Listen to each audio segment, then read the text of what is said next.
Welcome to the How to Use This Downtime to Better Understand and Engage Your Employees webinar. I am Michelle from the Design Singapore Council.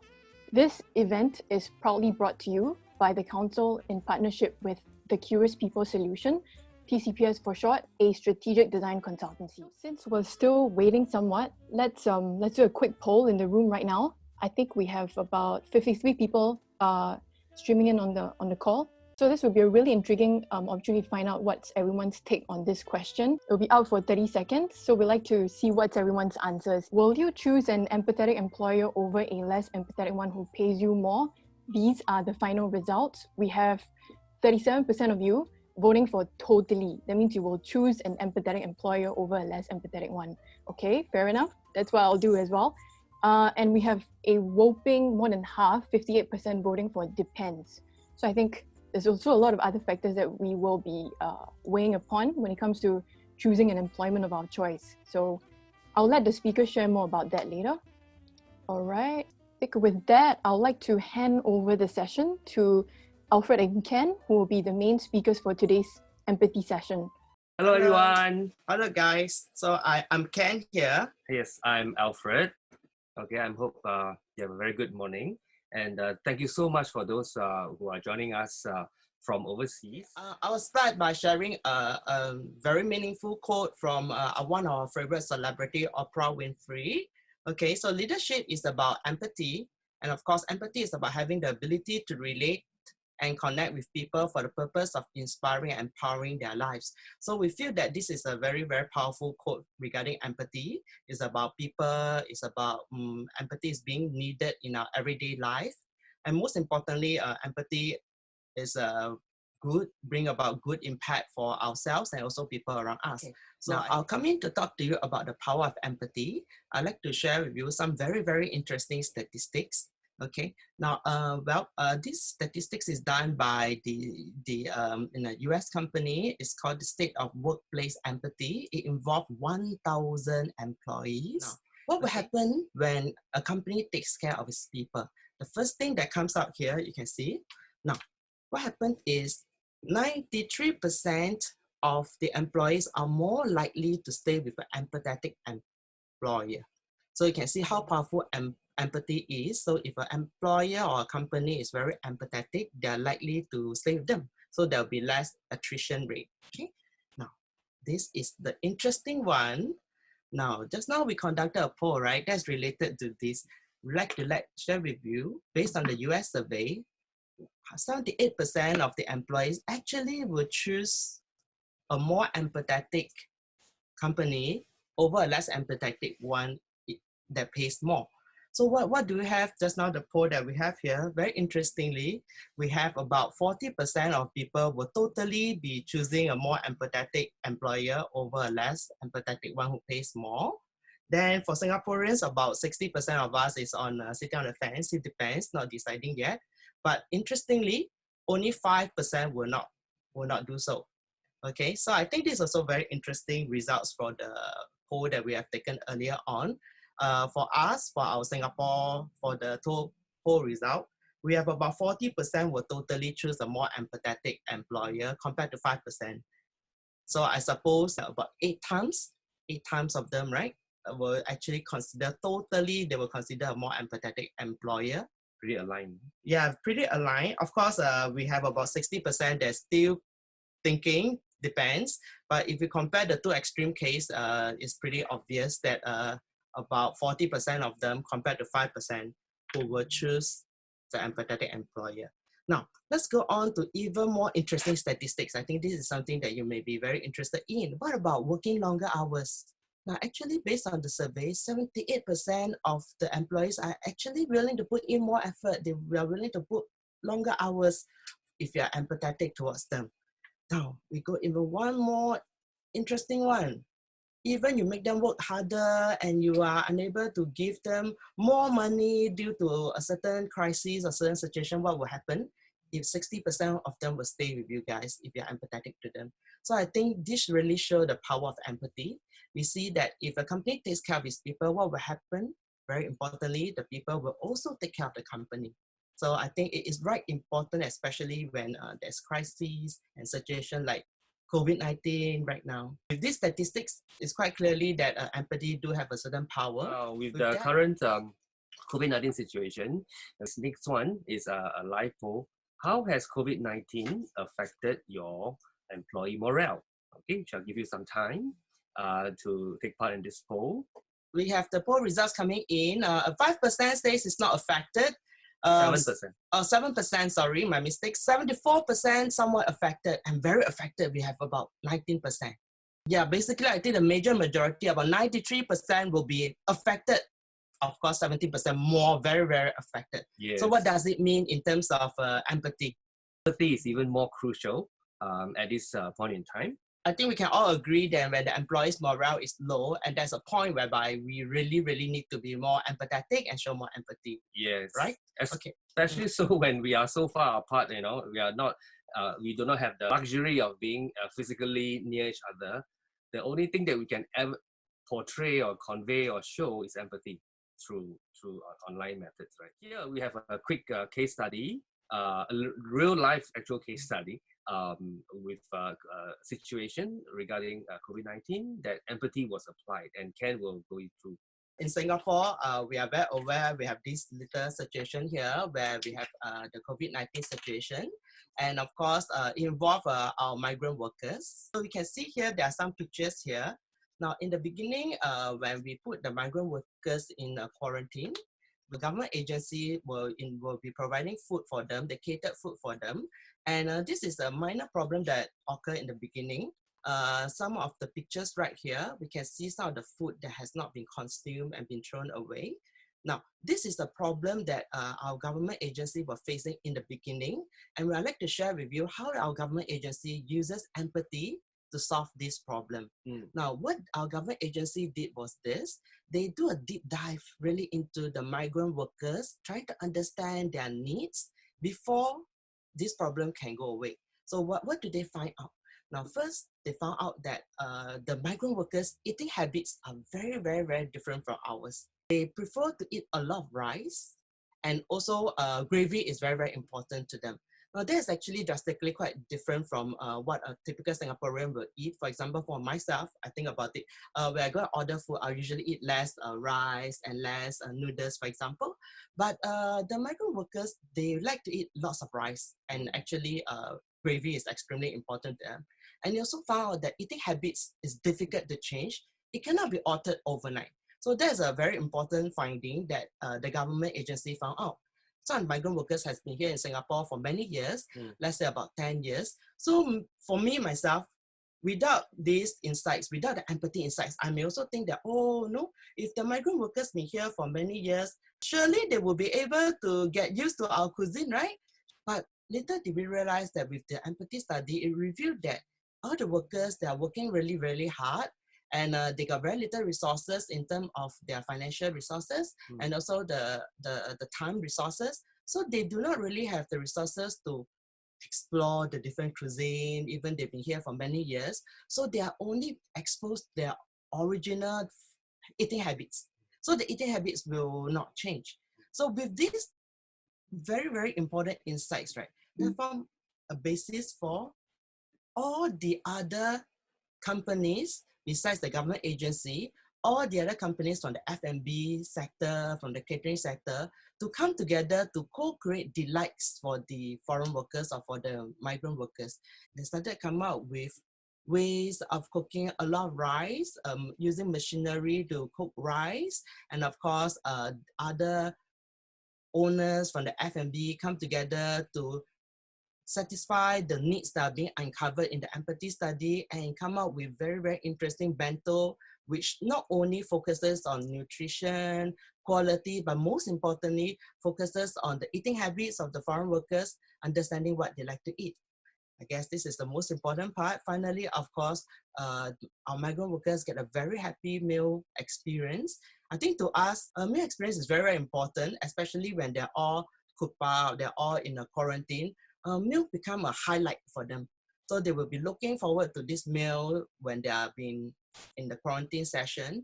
And of course, you know, food is always about comfort, a sense of belonging and so forth. This whole little case here we have illustrated to you that empathy is very, very important in solving any problem.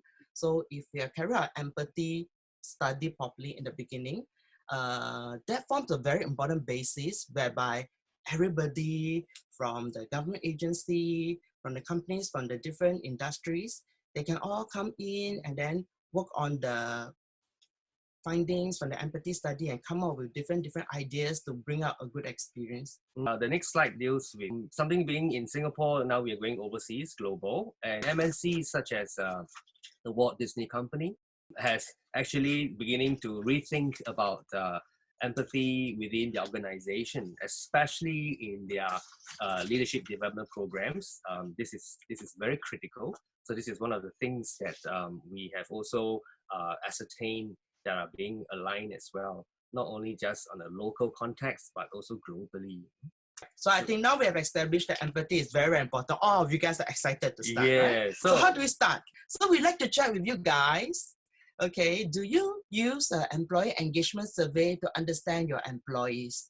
Okay, this is a simple yes and no poll. Yes. So we want to understand from the audience, for the participant, do you do that? That's all. So when you think about understanding your employees, is that what you use to understand your employees? Okay. So we have slightly more than half, about 60% of you guys use engagement survey and are familiar with engagement survey. For these engagement survey, is a quantitative questionnaire whereby you'll be asking questions, and of course that will be recorded in a quantitative way. Okay, now we'd like to share with you that for engagement survey, the main point about using engagement survey is about measuring and monitoring predetermined dimensions that you want to understand or you want to measure. So this is slightly different from what we're going to introduce to you, because if you really want to understand your employees, you must find out things about your employees, find out what they like, what makes them happy, and find out their pain point. So we like to introduce to you something that is beyond engagement survey, that is exploratory in nature, which is also not a quantitative approach. It will be more of a qualitative approach. Instruments such as this does not really have an empathetic element in it. You know, it's basically about measuring. It doesn't really allow your employee to say what's in their heart or what truly matters to them. There's nothing bad about this survey or this instrument. It's just that it's not the appropriate one. The objective of this will be for measuring and monitoring. So if you really want to find out things and you want to explore and find out what is the pain point of the employees and so forth, we're going to introduce to you our 3 T's empathy study that allows you to dive very deeply into the employee's need to really uncover something that is an underlying needs of the employees. So it's actually one of our proprietary tools that we have created, and we used it primarily in all our projects with our clients in Singapore. It is used mainly in this portion. And of course, you can see there's many more other tools, but today we are focusing on this tool, and eventually we will show you something very exciting, how we're going to apply it. Here are the principles, okay, behind this toolkit. The first principle, the reason why you call it 3 T's, because it's actually about triggers, okay, it's about tails, and finally it's about truths. Now, to make it clearer for you, we're going to illustrate with a business case how a trigger that's involved capturing experience using artifact or photos. And of course, tails involve storytelling, which is very important. And finally, based on all the stories, right, we'll see what are the overlapping stories that reveal to us what's the truth. And this company that we are showcasing is a local company in the healthcare sector that takes care of hearing. And they have a few branches spread out in Singapore. So we are not able to share the identity of this company because this project is still ongoing. So we'll show you quickly how we can apply the 3 T's in a very simple but very impactful way. Yeah. The first one is this. So we get altogether, we get a sample about 10 employees to participate in this study. Okay. Now, each of the employees are asked to just take 5 photos about their good and bad working experiences. Okay. So any 5 photos, very simple, because I think nowadays we are all very visual driven. We like to post photos on Facebook or Instagram. So take 5 photos regarding good or bad experience. Now, the second thing we get them to do for each of the photos, very simple. Okay, so they'll write some statements about their experience. So they can write 3 statements for each photo.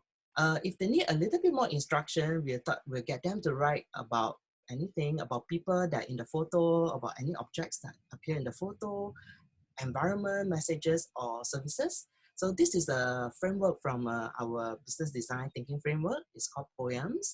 So basically, they are all the different dimensions that will contribute to an experience. Just to have an easy way to remember it, these are all the elements that will enable you to create a poem. Finally, with all the pictures and all the statements that they make, right, all the stories that they share with us, we will be able to uncover the truth. The truth will be involving, very interesting, involving photos and involving statements. Yeah, altogether we collected 50 photos and 150 statements. That is already very rich. I'll share with you the process. Right, these are some of the photos submitted to us. Correct. So, for example, we may have a photo putting here. What would they say? They will say, oh, the workspace is very untidy, very disorganized, very, very difficult to find things that they need. Then they may have some comments on, the storage area for their stocks, whether they are organized properly, whether is it in a first in, first out kind of inventory management. And of course, paperwork, how much paperwork, the type of paperwork, is there any redundancy in terms of doing some work process? Besides work, guess what? They will be also talking about celebration and so forth. Okay, so these are all the different pictures. Now, once we get all the statements, what do? This is the needs analysis portion. The statements are all entered very, very systematically into an Excel spreadsheet, and we'll start coding it. Okay, by coding it, we are actually grouping the statements. Okay, so for example, the green one, they're all regarding environment, cleanliness, and so forth. So by doing so, we are able to group them. We call that clusters. So each of the clusters form a very important need regarding the employees. Yes. So the first round of clustering is to cluster them according to poems, meaning whether is it about people or objects or environments or messages or services. Then the second round of clustering will be clustering according to the in terms of whatever that appears, the dimensions that appears in the statements. Okay, for example, this one, no cleaner in the office. Well, that perhaps would be talking about cleanliness. So we would then code that as cleanliness. We also have to bear in mind that sometimes some statements do contain 2 data points. So that is when we have to break that statement up into 2 data points. So these are the little tedious work that we will have to do. But that will then allow us to cluster them by individual data points. Yeah. So we like to just share with you just some ideas how the back end analysis works. But of course, more exciting. The more exciting part is to share with you after this. So this is what we're going to. So normally in a project, we will be the ones doing this. Okay, our team will be the ones doing this. But however, there are some projects where the clients would like to be involved in this process. So then there's this transfer of knowledge. So then it becomes a co-participative kind of work then. So what will happen is there will be some training involved where we would train a task force from our client's company, and then we would do it together. This way, we get to transfer the knowledge, and further down the road in future, they may decide to do it on their own if they like to. So after that, the most interesting part will be revealing the needs, right? Now, after that process, the end product is something like that. Yeah. So the first part, of course, we're able to find out one very, very big cluster called the leadership. There's some needs regarding the leaderships, right? Now within it, we can even have sub-dimension regarding the leadership part. It may be involving needs for open communication, constant feedback, and so forth. Now, besides this big cluster, there are many other clusters.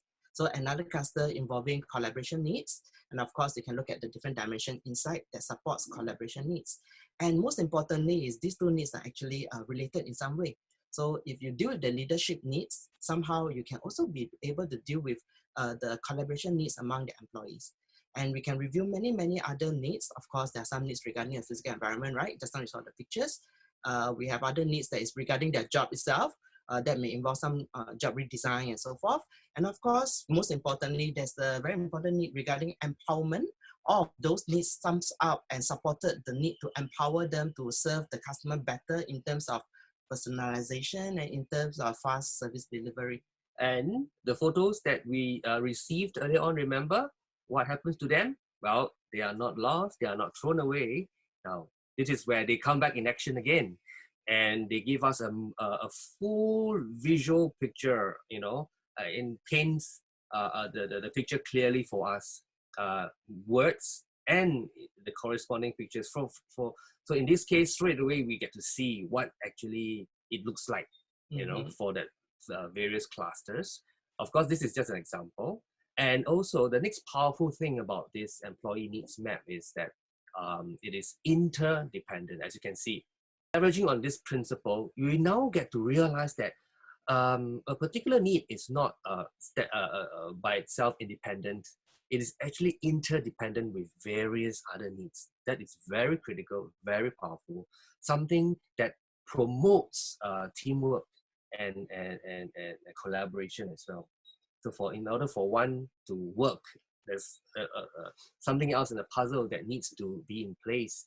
You know, from here also leadership as well as employees get to see in one clean sweep who stands where, what is needed.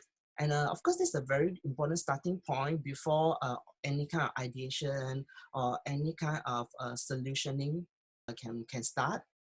Okay, now the next business case will showcase how empathy is applied with customers. Yeah. Earlier on was with employees, so now it's with customers. Yeah, you can go one step beyond. Yes, the exact same principles can also be applied to customers. And the linkage being that employees are actually, we like to call them our internal customers. So we must first apply empathy on our internal customers to get them in the motion of things. So then it creates a very, very great impact on the customers, external customers. To showcase this principle, we are going to share a business case of one of our clients as well. This particular client is a local cafe. They have 30 outlets spread out in Singapore, and it's so a subsidiary of our trade union congress in Singapore, who looks after the food sector. Okay, quite a major one. And because of embracing design thinking in their process, they managed to be awarded with Singapore Service Class certification in quite a record time. So the principles, again, same, the 3 T's, right? However, the mechanics, how we apply it is different. Now you can see, of course, the major framework is a very good framework and it's very flexible. Now for this F&B establishment, they're going to take 5 photos again for the diners. Basically, we have mystery diners eating at the restaurant. They are given a certain amount of money. They're able to buy whatever food they want to buy. And then, of course, along in this process, they need to take 5 photos about their good and bad experience again. But this time it's regarding their dining experience. So similarly, they'll take 5 photos. And then, of course, for each of the photos, what do they do? Again, they tell us the stories. They will just write 3 statements regarding their good and bad experiences. And of course, the process goes the same. We will be clustering or so-called coding the statements and finding out what underlyingly what are their needs. We will make sure that we capture outlets in the heartland area, as well as in the central business district area.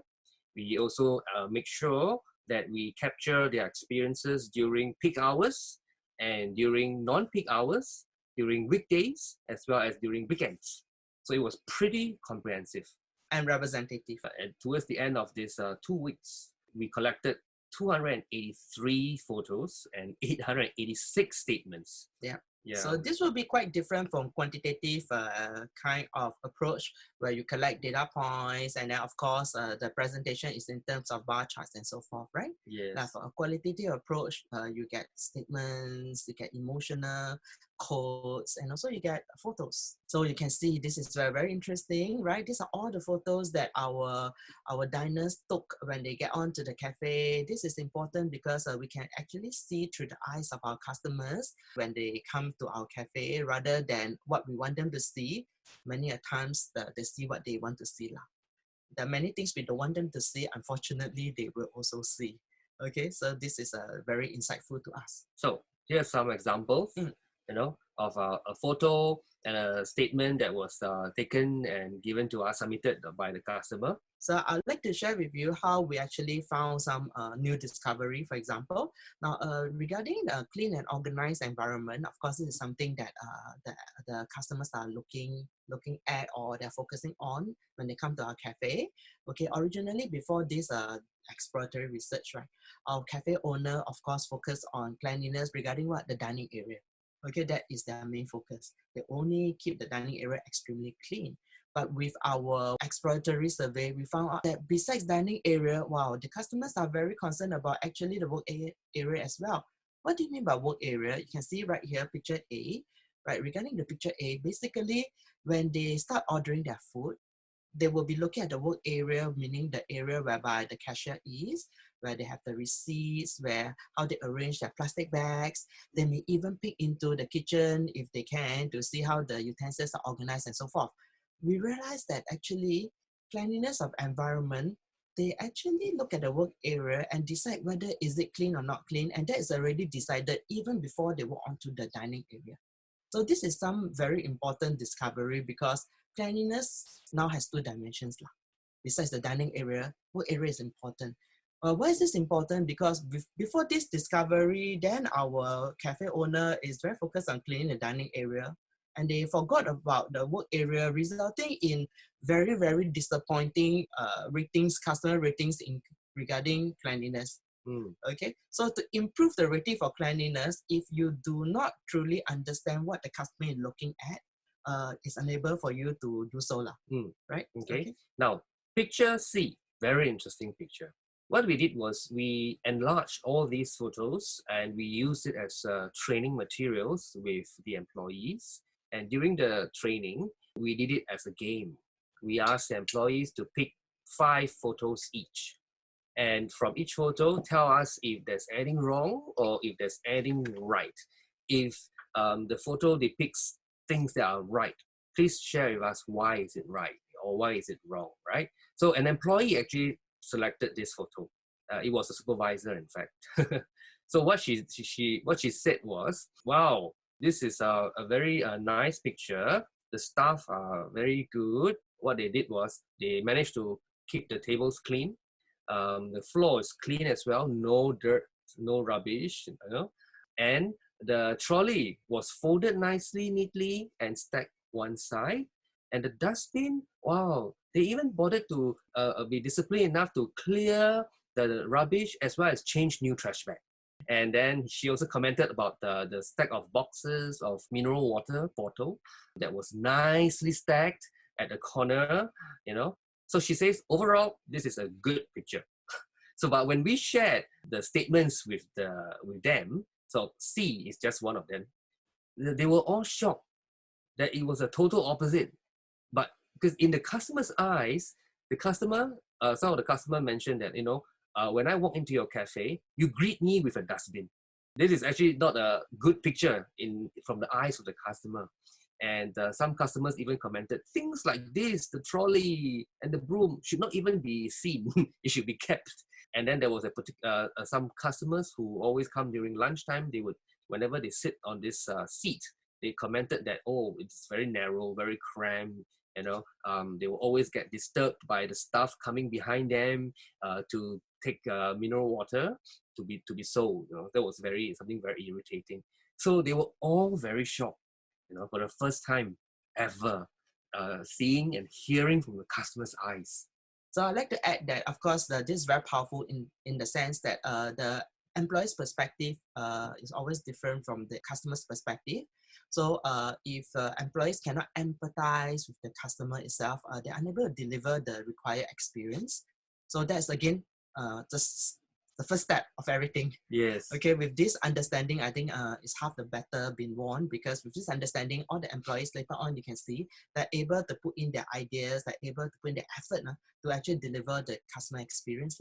So when we checked with the previous ownership, looking through their SOPs, and the SOP did say things like, items such as the trolleys or the boxes of mineral water should be kept in the pantry. However, why is this still occurring? Well, over time, rush hour and over time, out of convenience, people tend to get used to things. And over time, it just morphed into this kind of a state. Yeah. So it is good from time to time that we conduct studies like this on our own. Of course, for companies who do not have the expertise to conduct such an exercise, of course, they can engage us. But for some other of our clients where we do a transfer of knowledge, they can then perform this exercise on their own, which is something very powerful and very critical actually. Yeah, for the employees to have empathy on the customers. Yeah, and through these photos, Ken was able then to also apply empathy on the employees, because he then went to conduct some short interviews with the employees. Why is this occurring? So that's where they managed to tell you that there were some space issues or something, right? Yep. Okay, so I think this pictures actually reveals a lot of underlying problems that can be solved in terms of the cafe design, whether space is designed properly for storing inventory. Of course, you can see we have some inventory problem whereby all these things are being put in the dining area. Of course, some storage problem as well. So to begin with, is there enough storage space and so forth? Yeah. So this was a trigger that we're talking about. And this trigger elicits lots of tales, not only from the customer, but from the employees. The employee starts to tell us, oh, why this is happening? Because of space issues. Oh, because they order too much. Or perhaps when they order, things get sent to them too early. Things like this. So this is what we mean by the trigger and the tales, and the truths come out. Those photos are do not end there, do not get thrown away after that. What we did was, we then used this with management. We helped them to cluster the photos. Earlier on, we clustered the statements, right? So now we cluster the photos, and then we sequence the cluster to form a customer experience journey map. Now, this is a very powerful experience journey map because it is created in the eyes of the customers through their photos, right? And it is organically created. Can you imagine that? And look at this, all these yellow sticky notes. These are the new touch points. The new touch points that the customers are telling us that they wish to be touched, versus the previous journey map, which is created by management in the office, assuming or presuming that's where they would like to be touched, right? And what's more powerful, all these pink sticky notes, these are the common problem areas where we receive lots of complaints. Okay, so we got the management to write it out and then paste it where they are. As you can see, most of them occur in the front part. Now, from these complaints, we were then able to see the statements from actual customers and the corresponding pictures. So for the very first time, we get to see, this is why you are experiencing this problem. This is how the problem looks like. And from there, immediately, we were able to come up with new solutions.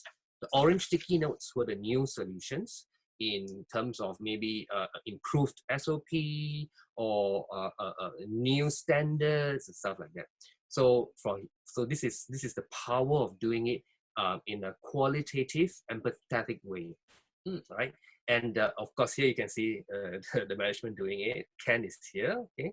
And from this journey map, okay, what we do is we have to loop it. It's very important to loop it. But when we looped it, it gives us another interesting tool. It creates a tool we call a cycle of needs. This is very important because this is the thing that will keep your customers coming back because it keeps them in the loop. So I think we have shared with you some of the ideas about when you have pictures and how you're going to use the pictures or how you can use the data points, okay? And over here, what we did just now was the actual customer journey map. After we have done some ideation, some refining, some iteration, and we prototype the new processes, in the end, what we get is this. the ideal customer journey map with everything laid out nicely. Now, this will become the new service standard, the blueprint that everyone in the organization will be very crystal clear about. So that's the difference between the actual customer journey map and the ideal customer journey map. This is the standard that everyone should benchmark themselves against. Yeah. Remember, we just now used the empathy study on customer, right? The good byproduct or the good thing that will bring about will also fact that it results in empathy for empowerment. So through that, we are also having to involve all the employees in terms of the co-creation of the new improved service initiatives, standards, and so forth. So they have a lot of involvement, and that itself is a form of engagement. Yeah, as you can see in this photos, that was what we were talking about. This company has got 136 frontline employees spread out across 30 outlets. So so they were on rotation, and we took almost 6 half days to go through the sessions with them. Everybody was involved. Everybody had the chance to look at all the pictures that the customers took, as well as their statements. And what we did was we get the employees to tell us why the customer is facing this problem, why they themselves are facing this problem, why they themselves are unable to deliver this thing that the customer wish. So they are now the ones telling us, you know, what's affecting them, what's hindering them, what's obstructing them. So what we did was we video captured everybody's input, everybody's suggestions, and from there they themselves created their own new and improved service initiatives. And this was one of a very easy SOP that was created for them. Buy-in was fantastic, because the change management was so easy. Especially with this company, they have lots of legacy workforce, and they embrace it very, very much. And here you can see the pictures do not stop there. Now it is being embraced by everyone in the organization, across all functions, across all departments, in how it guides them in their work, in their new solutions, all centered around employees and the customers. So we'd like to share with you, of course, I think all businesses, they're very interested in quantifiable, measurable impacts, right? So through this whole process about showing empathy to your customers, showing empathy to your employees, what will happen?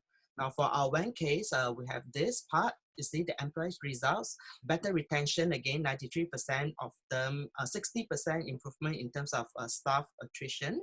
And of course, there will be a very high improvement in terms of the employee engagement. Remember, Alfred did share how the employees was totally involved in terms of designing the SOP, the service standards, and so forth. That results in a lot of empowerment, and of course, it results in a lot of engagement. And of course, when we have the employee result, what will happen? You can see also, right? Because Alfred did share with you as well how the pictures and the customer perspective bring all the different departments, all the different business activities to work in sync. That result in operational results. Okay, you can see all the operational results right here. For those who are from overseas, NEA stands for our National Environmental Agency, and this grading is for cleanliness in F&B outlets. Okay, so you can see we have a lot of 100% here. 100% of outlets all attain the grading from our government. Service recovery, we have a 100% meeting our targets. And of course, most importantly, on-time delivery from our suppliers, an improvement by 13%. Customer results are very important, something that we measure in terms of complaints and compliment ratio, in terms of satisfaction. Now, this is the part whereby we will come in using the quantitative survey to really measure and monitor, right? All the dimension that our customer care about. And of course, most importantly is the market share and so forth, in terms captured and measured in terms of brand advocacy score. And very importantly, I think this is the most important, all of this employees result, operational results, customer result comes together to contribute to, of course, very impactful financial results. Basically, there's a very big jump, a 20% increase in revenue. Yeah. Yes. Okay. Of course, these are not all of it. There's more results, of course, that we have. Okay. Now, finally, we shall now get to the toolkit itself and the star of the show today. And we have created a digital version of the principles that we have mentioned just now. Those were applied on a non-digital context with our crowd. So now we have a choice to apply in the digital format because, you know, with the COVID-19, the remote working and so forth. Yes. So we like to share with you the flexibility of our framework. Okay, it can be applied also in a remote way, in a digital way, right? It's even easier than plug and play because you don't have to do anything at all. We will be the ones doing the plug and playing. Okay. Now, what better way to demonstrate this to you than to apply it on something, right? So remember, during your registration, you answered a poll for us, and the poll was a survey on which aspect of your employee experience you would be most keen to improve upon. Now, we have the results for you, and what we gathered was from 129 respondents, and out of the 129 respondents, we have a total of 268 responses. And of all of those responses, we have here the highest chose teamwork collaboration, 44%. We got more responses because each respondent can choose more than one choices, okay?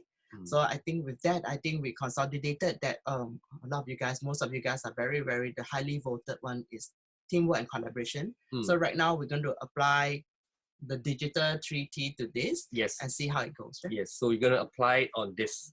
So imagine we are now consulting you on your company, and we are going to conduct this using this toolkit on this aspect of your employee experience. Let's say you're interested in really want to understand, right, what are the needs of the employees involving teamwork and collaboration. Now we share with you what you can do. Okay, so first step, we will of course meet up with you, and then what we would do is we would then meet up with you to understand your company, the employee demographics and everything. And from there, the next step would be to craft the empathy statement. Okay, and the empathy statement would be something like this. Please share with us your good and or bad experience working in a team or collaborating with others. Yeah. Yes, that's the only question we're asking. Yeah. So, well, I'd like to highlight here that previously we was very open. We just asked for your good and bad working experiences. But right now, if there is some specific area that you want to focus on, you realize that now you can actually tweak your little statement here, tweak your little instruction here when you construct our 3T approach. So the first part, when you get them to pick pictures regarding experience, it can be a little bit more focused. In this case, we are slightly more focused on in terms of teamwork, in terms of collaborating with others. Okay, so we want to share with you this little trick whereby you can see our 3T framework is a very good framework in the sense that there's a lot of little tweaks and modification that you can do that is specific to your needs. So not to worry if you do not know how to craft this statement, because we will be the ones that will come in and to do this together with you. Of course, if you wish to learn how to craft it by yourself in future, not an issue. We can also have a separate session where we teach you, break it down, how to craft this on your own. Exactly. Yes. We just want to share with you the flexibility of this toolkit. The example here is for your employees to send us 5 photos, and for each photo, give us 3 statements. Now, this is not cast in stone. It can be changed, right? It can be up to 10 photos. It can be 6 photos, right? But in terms of statements, we do not recommend it to be more than 3 statements. So again, it really depends. I think if that's in discussion, it really depends on the sample size involved, right? Yes. Yeah, because the sample size will be relating to your company size and so forth. Correct. So depending on the sample size, we may request each of the participants to collect different number of pictures. And of course, for each of the picture, we may slightly tweak the number of statements required. Usually, what is familiar with us, each photo, we usually ask for 3 to 5 statements. Yes, so that's why we would meet you first before we craft all this, to understand the demographics of your workforce and the size of your workforce. And then with all those information, we will craft this statement. So this can be done digitally. You can see it could be instructions sent to the handphone with the instruction. Yes. So we will create this for you. Okay. So this is what you will see. Right? We will have a link provided, and you can use that link and share it with all your employees. They can access it through their phone or on their computers, and this is how it looks like. This is the actual mock-up how it will look like. Okay, with your company logo as well. And when they click next, they will go on to the next screen, and the next screen, of course, here is where they can upload their photo number 1 with their corresponding 3 statements. Then, of course, after this page, they'll go on to, of course, photo number 2, 3, so on and so forth. So that is how it's being done. And we will do that for you, okay? And even before we launch it live to your employees, before you even share that link to employees, we would first have a town hall together with you and all your employees. So this town hall can be done virtually, or it can be done, of course, in your company premises. That is, of course, when everything and when all this craziness is over. Of course, the town hall done in your office premises is the most ideal, is the most preferred, right? That is what we would like to do. So now that is during this town hall, that's where we will field questions from the audience, from your employees. They may have some questions asking things like, oh, can we pick photos from the internet, blah, blah, blah, or no, what if we are not able to be in the office premise or whatever. So that's where, that's what this town hall is for. And that we would highly encourage, and we would then host this town hall together with you. And then they would then go on and do the exercise. And towards the end, this is the end product of what you would get. Yeah. This is the mock-up that we did just to share with you a possible outcome, right? I think all of you guys are very curious about what are the possible outcome or deliverables that you'll get. You can see, of course, with this possible outcome, it's a little bit narrower because it's about needs, the employees' needs in order to promote what collaboration, right? Because that was the starting point. So these are maybe some of the possible key clusters of need. One possibility we just sharing with you, it could be cross-level co-creation. They may need to have levels, that means across different levels, bottom, top, middle levels, right? There may be a need to form teams involving managers from different levels. So in this company, perhaps there's a culture of pulling rank. So that's why it pops up here that the employees are telling us, oh, we need an environment where there is no pulling of ranks in our discussion in order to promote collaboration. So these are one of the needs. Of course, later on you can come up with a mechanism or some intervention. And of course, there may be one cluster of need needing to have more involvement from the bottom, bottom participation. Of course, there may be different job needs. There may be also needs that to foster multi-generation collaboration or work team together. And don't forget, there's also needs on the physical side, the environment. You can see that in order to promote collaboration is across management, it could be involvement from the lower level people, there could be some job redesign needed, and of course, there may be some kind of new policies, and there may be, of course, some new design of space and so forth. This is really just to share with you, this is a starting point. Whereby there is a lot of possibilities, good outcomes that can result in impactful ones, like those impacts that we have shared with you. Yeah, although this is a sample, but these were actually commonly occurring clusters that keep popping up in our projects with our previous clients.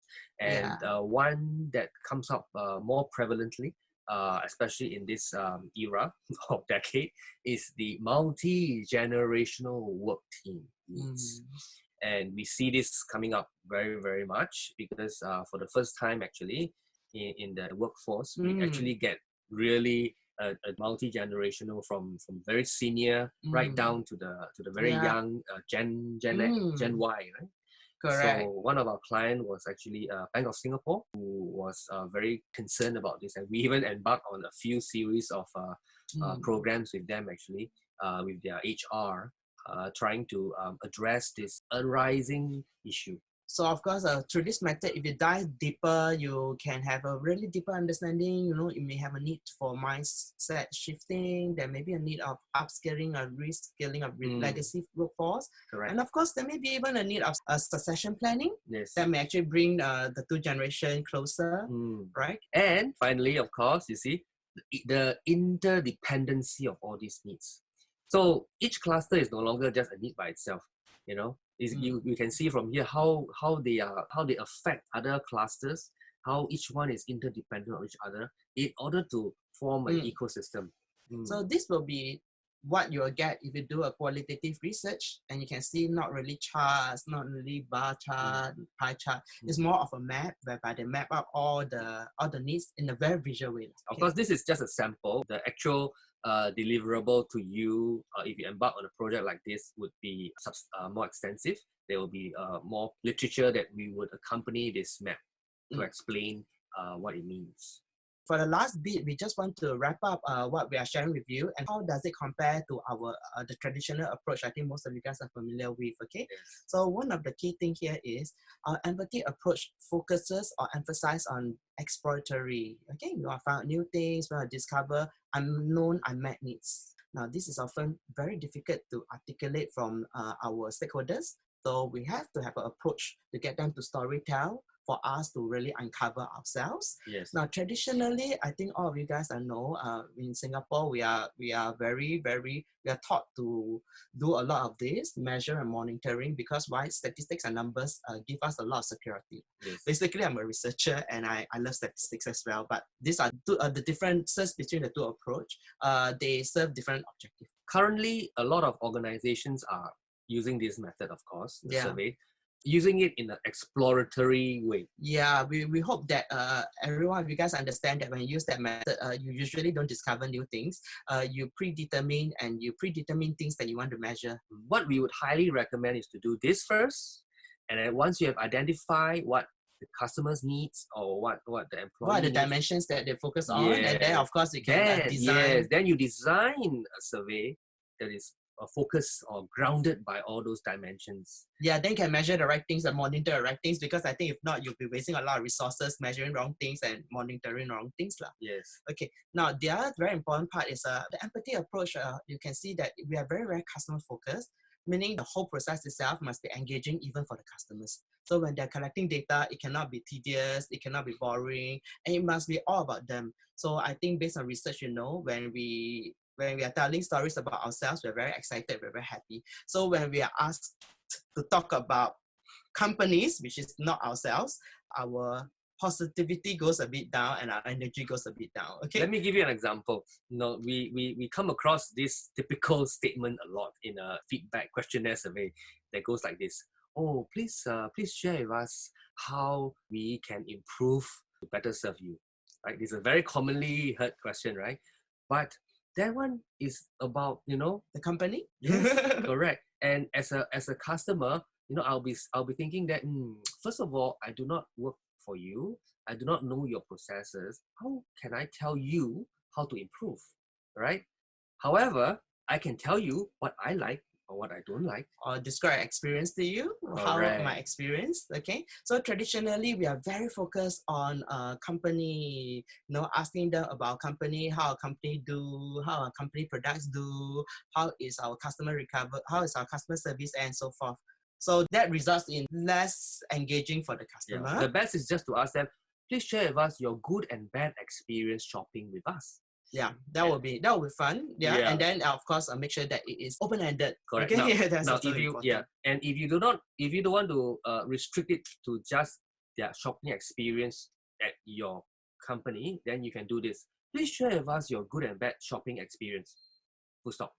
Now they will then share with you their good and bad shopping experience everywhere and anywhere, which includes your competitor. Yes. So if you are selling shoes, then you say your good and bad experience buying shoes. Yes. You'll be surprised. Then you'll really see the whole journey. Do they go online to buy? Do they go online to check first? And then they go on to the physical store and so forth. Because I think most of you guys now that we are trying to design a seamless kind of journey, both online and offline. Yes. So I think to really understand that, you have to use the exploratory approach to see really what kind of journey do they take.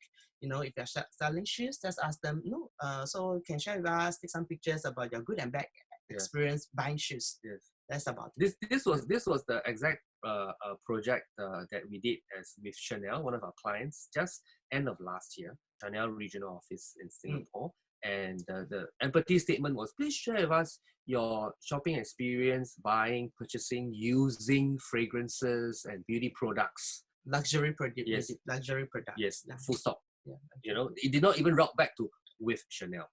Okay, the last one, very important. I think by now you should know. Everyone now is focusing on what? Experience. Okay, even for empathy approach, it starts off with experience. The starting point is always good and bad dining experience, good and bad experience buying shoes, and so forth. So what we do is we start off by asking them experience. We start off by getting them to tell us the experience, and from there, at the back end, what do? We chop their stories up and try to deconstruct what contributes to the experience. So that is actually the approach that we are sharing with you. Now, traditionally, what we do, I think by now you should know, traditionally, we'll try to say, okay, dining experience, we will predetermine what are the products or services that will deliver to the experience, and we start measuring those dimensions or measuring those products and services. So it results in a different approach, right? And rather than focusing on the customer experience, it becomes very internal, it becomes very product-based, very service-based. Okay, so that is actually quite restrictive, and it actually creates a barrier for your innovation or come up with something new. We have a couple of times in the past dealt with clients who would tell us, oh, but we are manufacturing, you know, we produce stuff, we make stuff, so it should be about the product. We then ask them, well, where does your product or service reside in? Where do they pop up? They happen in the experience of the customer.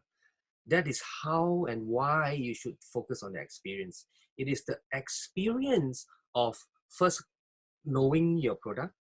It is their experience of getting to hear about your product, and then the experience of coming into contact with your product, buying your product, bringing it home, unwrapping it, actually using it, everything. So it's always being brought back to the experience. So the experience is a starting point, right? Yeah, it's a starting point, and it drives what kind of product and service you should be producing. So I think the starting point should always be focusing on the customer experience and getting them to talk about the experience. Yeah. So this is another project, you know, that we do with our client Bosch. They are product-centric company in the past, but actually they have shifted way over to this side. Cool. Yeah. Good. I think that's roughly what we have from Alfred and me. We are very excited. Later on, we'll be answering some of your Q&A questions. Yeah. But I think all of you guys are very, very excited now regarding, of course, this empathy approach, and then maybe even some little projects that you may be thinking of starting. Right? So yeah, to help you kickstart, so we will then have Michelle coming back online to share with you some schemes that they may have that will help you to launch this or use this toolkit. Thank you, Alfred and Ken, for that great sharing. So actually, there's really a lot of potential once companies start adopting such an approach, as well as a mindset like that. That means to continuously be attuned to meet the needs of your stakeholders, be it internal or external. So as highlighted by Alfred and Ken, these are actually principles, what you've just heard, are principles of design thinking. Before I dive into the specifics about the schemes for SMEs, just a bit of a shout out for our Design Singapore Council. We've actually been around since 2003, and we're the proud national agency in Singapore, championing the growth of the design sector here.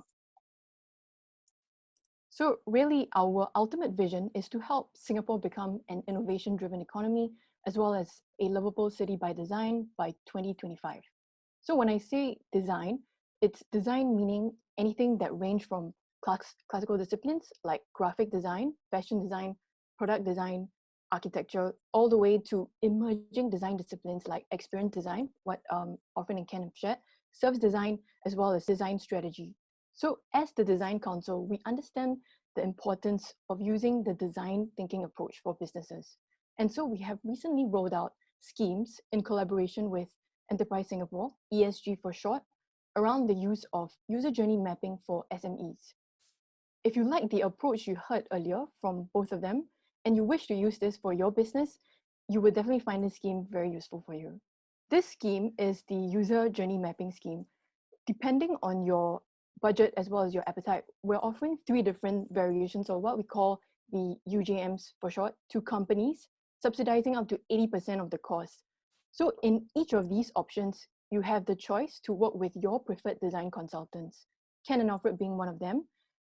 With option 1, it is for companies who have customer-facing clients who want a quick understanding of your current customer journey. So you're looking at your existing customers, and then this is sort of limited to that one persona, which is going to be in that deliverable that the consultant will give to you.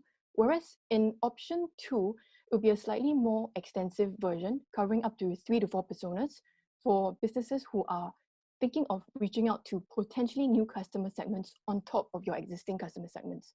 And in option 3, apart from surveying your external stakeholders, aka your customers, this option also takes you through how your internal backend operations, staff actions, or how all of that will affect your external customers. So you're looking at that entire process. In this option, the consultant will be delivering an entire service design blueprint, something which was also highlighted by Ken and Alfred earlier. That blueprint will help to map out all that various internal and external touch points, how they're working together, how they're not working together, and ultimately how that affects your business outcomes. So just to give you all a little bit of visualization to these options, right? Option 1 and 2, basically you're targeting at people who are your external customers, right? That's where you put out your products, the front stage area. Whereas in option 3, you're looking at the whole broad range from your backend behind the scenes all the way to the front stage happenings. So that's some clarity on the various options that I've just shared. Just like to move on to this last slide. Service delivery gap is real. This is also highlighted in the Bain research. 80% of organizations believe that they delivered a superior experience to their customers, but only 8% of customers feel that way. So actually this statement also applies to how employers assume they think they're treating their employees the way they want to be treated. So just to end off, employees are your greatest assets. Don't assume what they want, but always try to find out what they actually need or they desire to fulfill on their jobs, especially in times like that. Like what Ken and Alfred have shared, when the company takes care of your employees, of their employees, the employees will take care of the company. So thank you very much. We've come to the end of our presentation. And now we'll be taking the questions.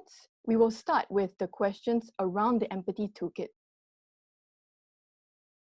Now, I think I would like to share with you the focus here, because it's like maybe sometimes the company's mindset is always thinking that we're asking the customer what they want and so forth.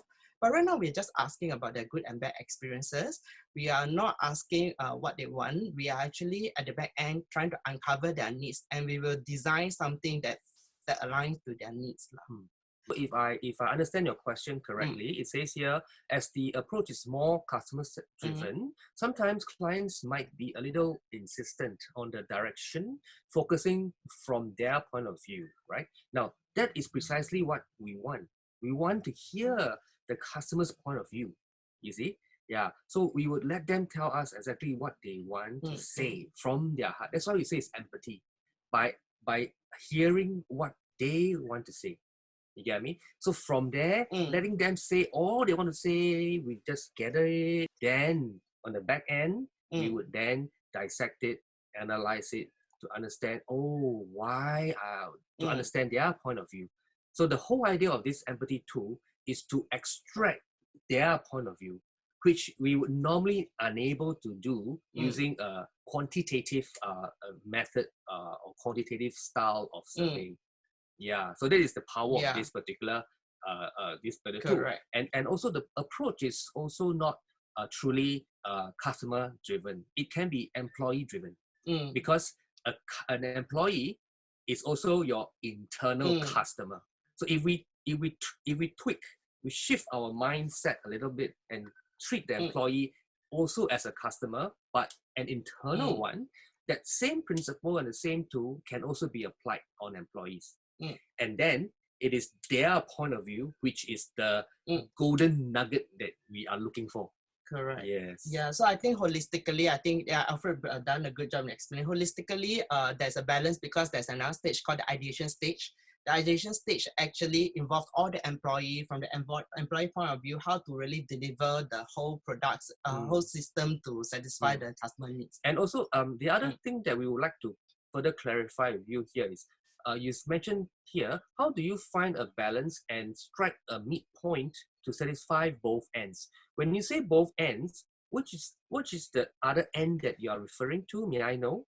Yes, Alison has already said regarding the business owners and internal customer. I think Alfred made a very good point. Holistically speaking, of course, we have the empathy study for the customers, right? And of course, you do remember that we do also share about the involvement about the employees. So if it is between the business owner versus internal customers, which is employees, so what you do is, this tool will be conducted on internal customers, your employees. Okay, we'll gather all their viewpoints, point of views, and then from there we would then analyze it, dissect it, and cluster it, and present this needs map for the business owner to have a very clear view, of what the employees are sharing, their employees' point of view. From there, the business owner, that of course as consultants, we would then from that needs map, from our analysis, offer our recommendations to the business owner to help the business owner assimilate and find that balance to bring the two viewpoints, his viewpoint and their viewpoint together to strike a balance. Yeah, that's how we do that. Yeah. I think in summary, it's a multi-stakeholder kind of approach. Okay, all stakeholders are actually involved. Thank you. I hope we have answered your question, Alison. You can email us if you want. We can have some business case to show you also. Basically, I think it's really, really holistic. We start with external customer. Internal customer, of course, after I shared, we have the empathy study, and we can also do through the involvement and co-creation with the employees, right? Their point of view is also factored in when we design the delivery of the products and services. With Wang Cafe, we applied on both. We applied that tool on the external customers as well as internal customers. So this way, both parties get to share their point of view, and then both employees get to see and get to also then find that balance, and that balance is where all the solutioning comes about. Now, I'd like to answer the question regarding quantitative data used together with qualitative data. Okay. Now, basically, as we have also shared in our presentation, right, they are both very useful. They are distinctively used to achieve different objectives. So, so for qualitative, as I mentioned, it's more discovery, and you always get a very descriptive analysis that allows you to also explain your quantitative data sometimes. So we also have done that whereby you do a survey, you got very low rating for your cleanliness, for example, right? So you can use qualitative data to really understand why is the rating for your cleanliness so low. And then you can even use pictures, to really tag to the number. If they give you rating 2, then you can look at the pictures. Wow, this is rating 2. So I think that makes the numbers comes to life. If not, a rating 2 for cleanliness, different people got different perspective. So I think with qualitative data, you will be able to see visually what is a rating of 2. You can also be able to see what kind of words being used to describe a rating 2. So I think there's a lot of opportunity for combining both methods, and they complement each other. Correct. Did we answer your question? Okay, we hope we did. We have conducted this digitally. The first business case that we shared today, that was conducted digitally in Singapore with a local SME, and with half of their workforce working from home and half on premise. Yeah, and they actually have a few branches as well, spread out in Singapore. So that is and it's still ongoing actually. And then we also have some other clients that we have conducted this digitally as well. Most recently would be with Chanel Singapore and Chanel regional office based in Singapore. Now that was done on a bigger scale with their employees across the front of line employees. That means employees that you will see on frontline in the boutiques, as well as employees in the office across various functions, because they were trying to achieve a multi-collaborative kind of a culture in the company. And so that was done pretty exciting. In terms of challenge, I wouldn't say there was any challenge because what we did was we had a town hall, we fielded questions. So therefore, that's why that reduced the challenge. The digital one also, there wasn't any challenge at all.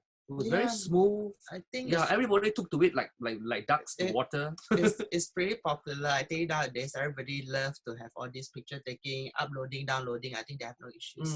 I think the fun element was there. It was really about them. About them. Yeah. I think that's really key. Yes, that was really key. And then the other question, that exercise took us about actually half a month, which is 2 weeks to a month. It's done pretty very succinctly, depending on the size of your workforce, and of course the demographics, and of course what actually you would like to focus on, and also taking into consideration maybe certain challenges that you want to be able to iron out, or certain things that you want to see, from this exercise. So we will then come in and work with the client to craft this to scope this design sprint with them to find out the best solution for them. It depends on how extensive they want it to be. So I think that's pretty open, really dependent on the needs of the company. Of course, the Design Singapore Council has different schemes to support different scopes, right? So are you referring to asking that question using our tool? So I'm answering you in that understanding, okay? So if you want to use the tool that we have introduced to you, and the question that we might most probably ask would be, please share with us your good and bad experience working from home. Or I may suggest good and bad working experience in this COVID-19 situation. Okay, so maybe it's more of just really listening to their stories, and then you have to group it and underlyingly tease out anything that is being mentioned regarding their morale. So you notice we did not use the word morale. We did not directly say, how is your morale? No, we would go with, how, please share with us your good and bad experience working from home, or your good and bad, your good and bad experience working in this COVID-19 situation. That could be one possibility. If it is work that you want to relate to, but if it is more than work, then just tell us, please share with us your good and bad experience during this period. Whatever. So I mean, if you want to encompass the bigger picture, but you don't have to use the word morale, and don't go to morale. Yes, they will not tell you. They will not say, oh, my morale is high, so late. To a person, it's very hard to tell you, to very quantify. So I guess they can tell. But it's easy for them to tell you my experience working from home. Or you can say, as what Alfred said, your experience of this COVID-19 experience, what kind of experiences are you undergoing? It's pretty open. They may talk about their life, they may talk about their work, everything. So I think if you want a broader one, just say, what is your good and bad experience undergoing this crisis or this situation, a COVID situation. I think that could be a starting point. The morale part is not exactly and really for them to tell us, but for us to analyze based on them telling us their experience. For example, we have a few clients, right? So we were just online a little bit early before the session, and then we just sort of chat, and we were asking around some of the employees. Oh, how are you guys? So some of them would share with us very openly. Oh yeah, a bit tough because everyone is at home. Wow, very stressful. So from things like this, stressful, certain statements in their, we can then extract it to have an understanding about their morale. So those are the indicators. But if you ask them to tell you directly about morale, they a bit too narrow. Yeah. Okay, thanks. I hope we answered. Now, maybe I can just share with you about this mystery shopping. Now, there's a lot of flexibility. Of course, for the Wine Cafe, right, they actually went down and they take photos about their good and bad dining experiences, right? In this COVID situation, right, remember that the photo is just a trigger. So we have even tried to get them to just grab some pictures digitally from the internet, okay, regarding their good and bad dining experience, for example, or experience about buying shoes. So we get them to grab from the internet, and then from there, right, from the picture itself, right, we get them to describe their experience. So that's one possibility. So you can see that for the 3 T's, right, the first T is about a trigger that encapsulate the experience. It could be, of course, the best, you go there to take photos, or you could get them to get pictures from the internet, or we even have tried creating photos, you know, like a museum, physically, you know, it's an event. So we have all pictures, curation, like an event, even like a museum. We get them to come and then they just pick pictures and then even put statements on post-it note and put on pictures as well. So I think there are many possibilities. So think about it in a broader way. The 3 T's. So therefore, it is not restricted to you know, that's where going out, taking photos. Yes. I mean, that's one possibility lah. So that's why the town hall is good also. It helps to field questions like this.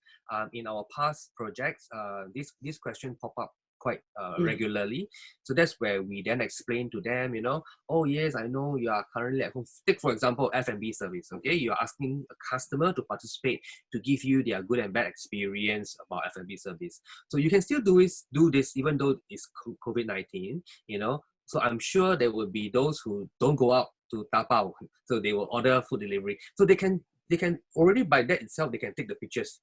You know, they can take the screenshot of how easy, how difficult it is to go online, to go to Foodpanda's website, blah blah blah, and they can also take pictures and show you pictures about how long they wait. You know, or it could be when the food delivery guy arrives, instead of pressing the doorbell, they go and bang the door, or things like that. Those are pictures that they can do. So all these things can give you a very rich information about things, and even education. Let's say we have 2 clients who are in the education field. They are enrichment center, quite big, right? So what they did was, because we did a knowledge transfer project with them, so they know how to do it themselves. You see? What they did was they have so much care for their students, but they realized that the actual real customer is not the students per se, but the students' parents. You see, so they got their parents involved, sharing pictures of their ups and downs, their challenges, having their kids study from home, as well as them working from home, clash, space issue, blah, blah, blah. So they shared so much rich data. Yeah. So to consciously sustain this, in fact, even before COVID-19, we have been doing this already with our clients. And in fact, this is something that we have to consciously put into our calendar as a company, you know, to do at least once a year, as a pulse check with our customers as well as our employees, because that would then guide us in whatever surveys, with whatever things that we want to measure moving forward. I mean, we cannot be just, doing business and working, you know, without ever getting a pulse check, right? So one of the conscious way to do this would be to, you know, discipline ourselves and put it in our corporate calendar that, you know, we pick a period, a downtime in our calendar where there is no budget ending and things like the end of financial year reporting, away from all the AGMs and stuff like that. Yeah, pick a date. What we always like to recommend is to conduct this exercise prior to your annual retreat. All right, be it a company-wide retreat or be it your C-suite retreat. A lot of companies who engage us to do this for their C-suite would always like to do this exercise prior to their annual C-suite retreat, so that when the C-suite comes together for that annual retreat, they then have all this data, rich, visual-driven, image-driven data, to help them during their retreat. So the retreat is no longer just about climbing trees and pulling tug of wars and stuff like that. So this can be quite fun because we will do the tedious groundwork for them, gathering all these pictures and all this data and all these needs mapped. And then at the retreat, they will do the fun part, the coming up with ideas to solve this part, to solve that part, or to refine the whole journey map. Those are very fun activities to be done during a retreat. So that's how we can conscientiously make it such that it happens once a year, at least. So of course, the first and best and easiest way is to dangle a reward, of course. So with Wang Cafe, they have their loyalty card program or stored value card program. So what they did was they prepared, I think, 30 or so cards, each one with the value of $30. But then they were very afraid that they may not get actual customers. So what they did was, with that special project, we went one step further and employed a team of mystery diners. Of course, you must design the empathy study in such a way that it's very, very easy for the customers to do. And of course, if it's a bit difficult, then maybe you even need to get them to participate by making it like getting them to only contribute one pictures, perhaps. Just one photo and some statements. Of course, then you have to approach more customers and so forth. So I think there is a flexibility in designing the process to make sure that it is very easy, very simple for your customers to participate. So with mystery customer, of course, we will have to do the alignment of their demographics to the company's actual customer. If your actual customer is unable to participate, right, you can actually get other people who are representative or have the same demographics. Oh, the word came to me, sorry, is the proxy customer. You can use that too. We have done proxy before. Yeah, proxy customers we did. Because sometimes the customers are too busy and things like that. We do the proxy. That's possible. Oh, you did it for it was for a wealth management company. Yeah, for wealth management company. So their clients are really the shishi, high net worth, ultra high net worth. Yeah, so we wouldn't have time to take pictures and So the client was a bit sensitive in revealing all these high net worth names, but we did a proxy. Correct. Yeah, so we do a proxy for that. Correct. So that's one possibility. Think about that. Correct. But the demographics have to be very, very aligned. Yeah. Very aligned. In terms of personality, interests, hobbies, whatever. And the good thing about qualitative research, the sample size, is not like 100 or 200. That's a good Correct. You don't need a big sample size to really conduct the process as well. So now that is B2C, right? Some companies they have a loyalty program.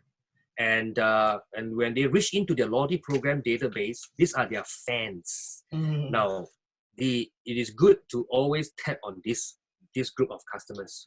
Yes, do not be misled that they are fans they will tell you what all the good things about you. No, in fact, fans are more than happy to tell you what they do not like. Because why? Fans wish you to always be there. Because they like you, they want you to always be there, you see, so that they can keep on buying from you, they can keep on using your services. That is what we realize about this. So you can always tap on your loyalty, your database of loyal customers. That's one. And if it's a B2B, even easier. B2B, same thing. What we do is we will always tag it with the salesperson, the sales manager, the sales engineer. So each sales engineer would always have a very good customer, a bunch of good customers. So that's where we tag along. So the sales engineer or the sales executive will become the middle person. But they will not be involved during the actual study. They would just open the door for us. Yes. So then we'll do the rest. So it always works all the time. We have done this in the engineering field as well. So that's why it's very important to have this conversation with us, so that once we understand the demographics of your audience, then we can be able to advise you how to do it. Because we have already applied it from many versions of it. From super high end right down to the across all industries. Yeah, right down to the mom and pop things, you know. Like, Yeah. for example, I used to work for the Ritz-Carlton. I opened the Capella Singapore. So for us, each time before we open a hotel, we need to do this actually. But back then, we don't have these tools, you see. So when I was still working for the Ritz, I didn't realize that, oh, actually I'm already doing this back then, you know. So we were doing this with our, of course, loyal customers in our database. So it was much easier. And it wasn't done with picture statements. It was done in inviting them over, giving them a free weekend stay, and then while they are with us, and we will find pockets of time to bump into them, to start little conversations, and for them to reveal things to us. Yeah. So there's many ways of doing it. Yeah, very flexible. Yes.